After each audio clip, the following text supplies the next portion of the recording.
ভূমিকম্প নিয়ে হযরত উমরের এই বার্তাটা শুনলে আমার মনে হয় আপনি কান্না করে দিবেন। হঠাৎ একদিন মদিনায় ভূমিকম্প হচ্ছিল। হযরত উমর হাঁটতে লাগলো। তখন তার হাতের মধ্যে একটা লাঠি ছিল। দেখতেছে মদিনায় ভূমিকম্প হচ্ছে। তখন হযরত উমর অর্ধ-পৃথিবীর শাসক ছিল। তিনি সে লাঠিটি দিয়ে জমিনে এমন ভাবে আঘাত করলো, বলে, হে জমিন, তোর কি লজ্জা করে না?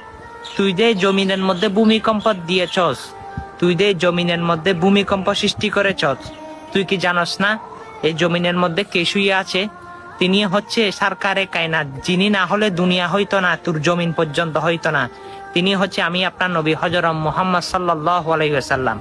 হ্যাঁ, তার লাঠির আঘাতে কিয়ামতের আগ পর্যন্ত মদিনায় ভূমিকম্প হবে না। সুবহানাল্লাহ।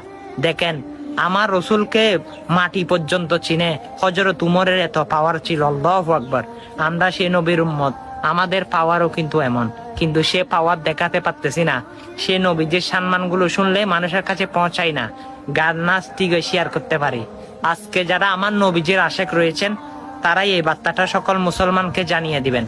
আর আল্লাহ যেন ভূমিকম্প থেকে, বড় ধরনের আসমানি জমিনি গজব থেকে যেন আমাদেরকে হেফাজত করে। সবাই বলুন আমিন।